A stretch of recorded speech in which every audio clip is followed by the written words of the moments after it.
Bismillahirrahmanirrahim. Assalamualaikum warahmatullahi wabarakatuh.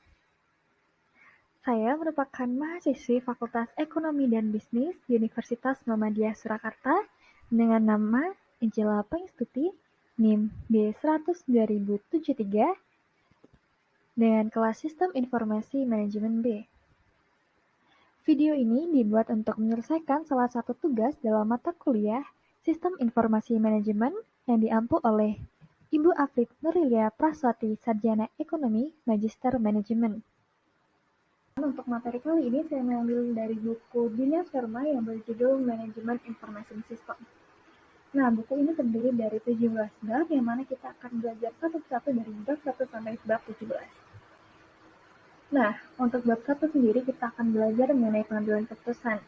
Pengambilan keputusan sendiri dianggap sebagai fitur kunci dari aktivitas manajerial, di mana seorang manajer akan terlibat dalam mengevaluasi peluang baru atau menghilangkan kesulitan lama, yang mana pada dasarnya pengambilan keputusan ini adalah untuk memecahkan masalah. Nah, untuk pengambilan keputusan sendiri terdiri dari 3 model. Yang pertama adalah rasional, kedua adalah bounded rationality and satisficing, yang ketiga adalah mengacak-ngacak model. Dan selanjutnya adalah implikasi model sistem informasi. Yang pertama, mereka fleksibel dan menyediakan banyak pilihan untuk menangani data dan mengevaluasi informasi. Kedua, mereka mampu mendukung berbagai gaya, keterampilan, dan pengetahuan. Ketiga, mereka mampu berubah saat manusia mempelajari dan memperjelas nilai-nilai. Keempat, mereka kuat dalam arti memiliki beberapa model analitis dan intuitif untuk evaluasi data dan kemampuan untuk melacak banyak alternatif dan konsekuensi. Nah, selanjutnya kita ke bab yang kedua. Di bab kedua ini kita membahas mengenai landasan konseptual sistem informasi. Nah, karakteristik manajemen informasi sistem adalah bahwa itu berorientasi manajemen, diarahkan manajemen sistem terintegrasi dan memungkinkan pemeliharaan database umum dan fleksibel. Ini menyediakan laporan dengan format tetap dan standar. Format laporan tergantung pada jenis dan kebutuhan sebuah organisasi. Laporan hard copy and soft copy akan tersedia. Bentuk laporan tergantung pada kebutuhan organisasi dan jenis informasi serta penggunaan informasi tersebut. Manajemen information system menggunakan data internal yang disimpan dalam sebuah sistem komputer. Dan semua laporan keuangan, rincian lain dari organisasi, catatan, dan laporan masa lalu merupakan bagian dari data internal. Dan selanjutnya adalah bab yang ketiga, yaitu membahas mengenai pengelolaan. Nah, informasi sendiri adalah darah kehidupan organisasi modern. Namun, sulit untuk perangkat sistem pengiriman data yang efektif dan efisien yang mencapai pengguna akhir yang tepat pada waktu yang tepat. Sejauh mana organisasi menstandarisasi arus informasinya dan menggunakan sistem informasi terintegrasi sebagai mekanisme kontrol adalah masalah yang harus ditentukan oleh manajemen daripada teknologi, karena sebagian merupakan masalah filosofi manajemen. Dan untuk mempelajari pertumbuhan aktivitas manajemen information system dalam suatu organisasi, kita dapat menerapkan model yang dikembangkan oleh Richard Nolan pada tahun 1979, yang dikenal sebagai hipotesis pertumbuhan tahap. Nah, adapun tahap mempelajari pertumbuhan yaitu 1. Inisiasi, 2. Penularan, ketiga, pengendalian, keempat, integrasi, kelima, administrasi data, dan keenam adalah kematangan. Lanjut pada bab keempat, mengenai gambaran umum analisis desain dan sistem. Dalam bisnis, analisis dan desain sistem mengacu pada proses pemeriksaan situasi bisnis dengan maksud untuk memperbaikinya melalui prosedur dan metode yang lebih baik. Analisis dan desain sistem berkaitan dengan pembentukan organisasi, peningkatan kerja, dan pencapaian tujuan untuk produktivitas dan pertumbuhan. Penekanannya adalah pada sistem dalam tindakan, hubungan antara subsistem dan kontribusinya untuk mencapai tujuan bersama. Persetujuan sistem adalah cara berpikir tentang analisis dan desain aplikasi berbasis komputer. Ini menyediakan kerangka kerja untuk memvisualisasikan faktor organisasi dan lingkungan yang beroperasi pada sebuah sistem. Ketika komputer diperkenalkan ke dalam suatu organisasi, berbagai fungsi dan disfungsi beroperasi pada pengguna dan juga pada organisasi. Di antara konsekuensi positifnya adalah peningkatan kinerja dan perasaan berprestasi dengan informasi yang berkualitas. Dan kita lanjut ke yang bab kelima, yaitu mengenai lingkungan kehidupan. Siklus hidup pengembangan sistem atau SDLC memiliki 3 tujuan utama. Memastikan bahwa sistem berkualitas tinggi memberikan kontrol manajemen yang kuat dan atas proyek, dan memaksimalkan produktivitas atas sistem. Untuk memenuhi tujuan tersebut, SDLC memiliki banyak persyaratan khusus yang harus dipenuhi, termasuk mampu mendukung proyek dan sistem dari berbagai cakupan dan jenis, mendukung semua kegiatan teknis, mendukung semua kegiatan manajemen, sangat bermanfaat dan memberikan panduan tentang cara menginstalnya. Adapun macam-macam sistem informasi yaitu 1. Sistem konseptual, 2. Sistem logik, dan yang terakhir adalah sistem fisik. Selanjutnya yaitu bab ke-6, yaitu membahas mengenai merancang online dan pertimbangan desain. Aplikasi program komputer sistem yang dan efektif, program saat aplikasi bergantung yang diperlukan.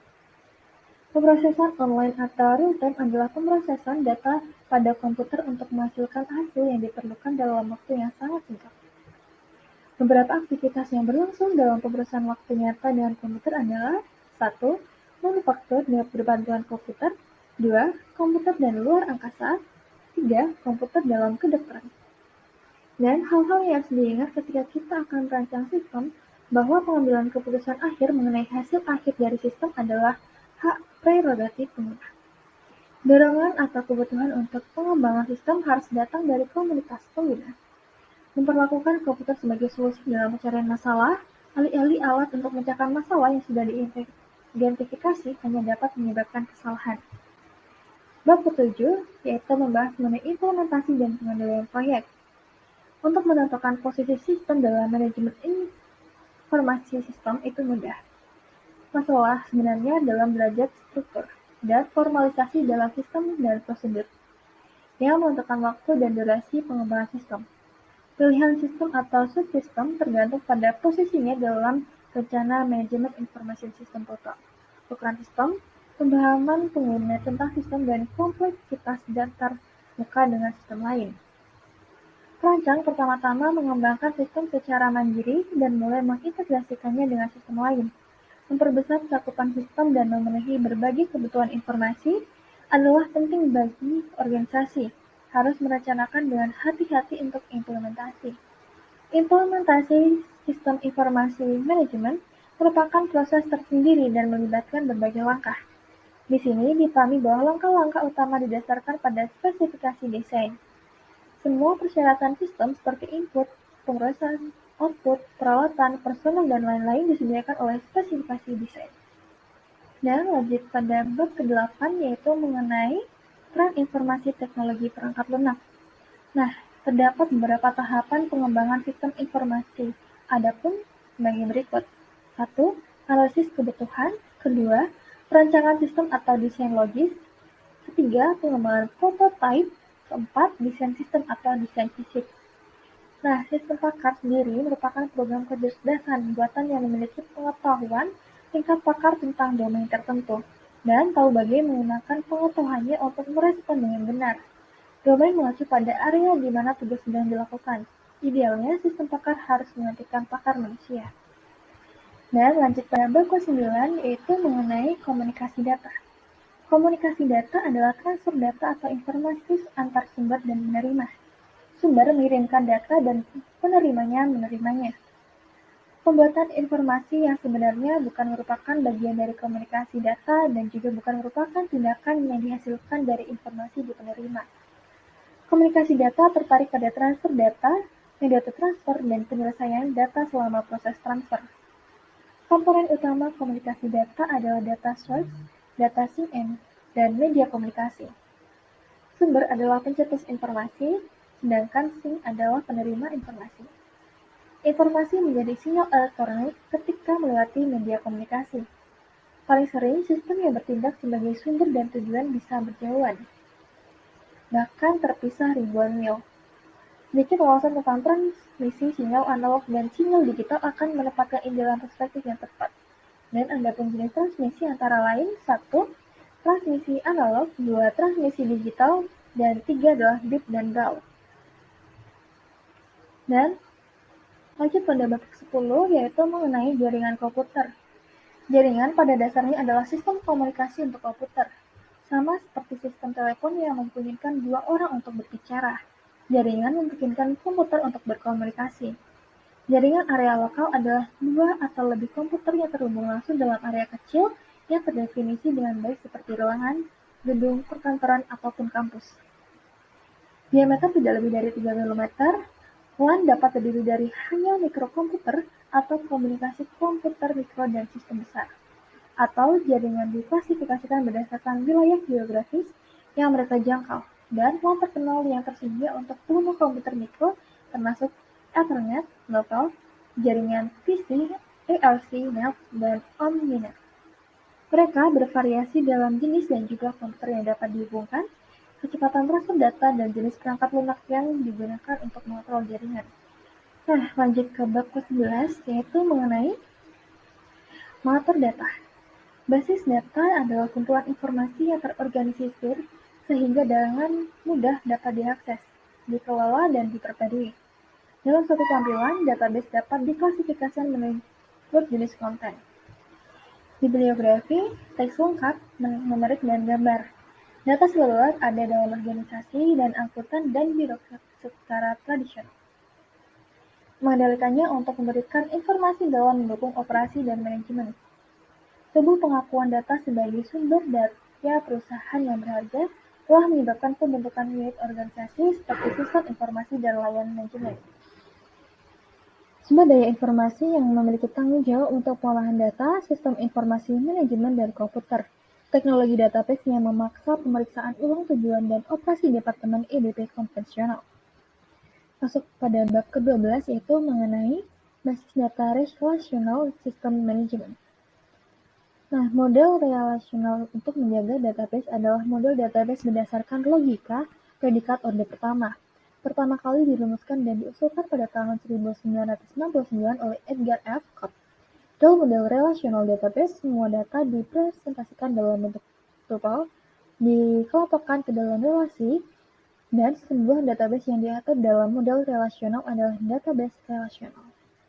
Tujuan dari model relasional adalah untuk menyediakan metode deklaratif untuk menentukan data dan query.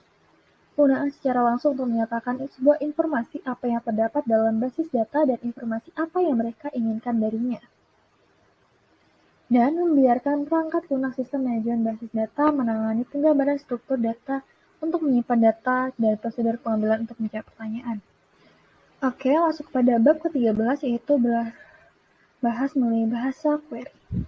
SQL atau Structured Query Language adalah bahasa pemrograman tujuan khusus yang dirancang untuk mengelola data yang disimpan dalam sistem manajemen basis data relasional atau RDBMS. Operasi yang paling umum dalam SQL adalah query, yang dilakukan dengan pernyataan select deklaratif. Select mengambil data dari satu atau lebih tabel atau ekspresi. Pernyataan select standar tidak memiliki efek persisten pada database. Beberapa implementasi non-standard select dapat memiliki efek yang terus-menerus, seperti Syntaka select info yang ada di beberapa database. Kemudian masuk pada bab yang ke-14, yaitu membahas mengenai implementasi DBMS. Nah, ada beberapa poin resistensi terhadap alat DBMS baru, yaitu yang pertama, resistensi untuk memperoleh alat baru. Yang kedua, penolakan untuk memilih menggunakan alat baru. Ketiga, penolakan untuk mempelajari cara menggunakan alat baru. Yang keempat, resistensi untuk menggunakan alat baru. Nah, pemilihan dan akuisisi DBMS dan alat terkait adalah salah satu keputusan terkait komputer yang paling penting dalam sebuah organisasi. Ini juga salah satu yang paling sulit. Ada banyak sistem untuk dipilih dan sangat sulit untuk mendapatkan informasi yang diperlukan untuk membuat keputusan yang baik. Vendor selalu memiliki hal-hal hebat untuk dikatakan, argumen yang meyakinkan untuk sistem mereka, dan seringkali banyak pelanggan yang puas. Faktor dapat berkontribusi pada kurangnya penggunaan alat DBMS baru. Literatur yang diterbitkan dan layanan daftar perangkat lunak terlalu sepintas untuk memberikan informasi yang cukup sebagai sebuah keputusan. Nah, selanjutnya masuk pada bab yang ke-15 yaitu membahas mengenai dimensi sosial dari komputerisasi. Komputer secara umum juga mempengaruhi orang biasa meskipun dia sendiri mungkin tidak memiliki akses ke komputer. Orang biasa adalah penerima baik efek menguntungkan maupun merugikan dari teknologi komputer. Di banyak layanan publik seperti kereta api, bandara, bursa kerja, universitas, dan lain-lain, seseorang bisa mendapatkan layanan yang cepat dan efektif dalam lingkungan yang terkomputerisasi. Di negara-negara berkembang, terutama dengan biaya sektor publik, orang terbiasa telah lama menerima sistem manual birokrasi sehingga dia pasti akan menikmati layanan yang dapat diberikan dalam lingkungan yang terkomputerisasi. Saat ini, komputerisasi organisasi dengan cepat membawa perubahan dalam budaya kerja. Organisasi telah memanfaatkan kecepatan dan pengurangan komputer, tetapi dalam prosesnya masih banyak dampak menguntungkan dan merugikan dari komputerisasi yang telah muncul. Selanjutnya yaitu bab ke-16 membahas mengenai virus komputer. Sistem keamanan untuk sistem komputer memberlakukan batasan khusus pada siapa yang memiliki akses ke sistem komputer dan untuk operasi data apa saja. Virus disimpan dengan aman dan dicegah agar tidak meluas ke area di mana mereka dapat menghancurkan program atau data yang tersimpan. Virus juga dapat dicegah untuk diperkenalkan atau dieksekusi dalam banyak kasus. Istilah virus komputer berasal dari dalam beberapa hal analog dengan virus biologis. Kata virus sendiri adalah bahasa Latin untuk racun. Dan ciri-ciri utama virus komputer adalah sebagai berikut. 1. Yaitu membuat replika. 2. Sifat otonom. Dan yang ketiga adalah aktivitas berbahaya. Dan yang terakhir adalah hindari deteksi. Yaitu bab yang terakhir, yaitu kita akan membahas mengenai dimensi komputerisasi. Kesempatan di mana pengguna komputer dapat memperoleh manfaat dari pengetahuan hukum yang berlaku di bidang komputer dan aplikasinya banyak. Setiap negara berusaha untuk menangani masalah hukum terkait komputer dalam kerangka hukum yang ada dengan menafsirkan kembali ketentuan hukum. Dalam beberapa kasus, beberapa negara merasa perlu untuk mengamandemen, menambah atau memodifikasi undang-undang yang ada agar sesuai dengan situasi khusus yang timbul dari masalah terkait komputer. Teknologi komputer yang relatif baru untuk negara berkembang seperti India. Konsumen jarang menyadari bahkan dasar-dasar komputer. Juga konsumerisme masih sangat lemah di negara berkembang. Akibatnya, penjual membuat produknya ke konsumen. Pelanggan sering membeli komputer saat anak-anak membeli mainan.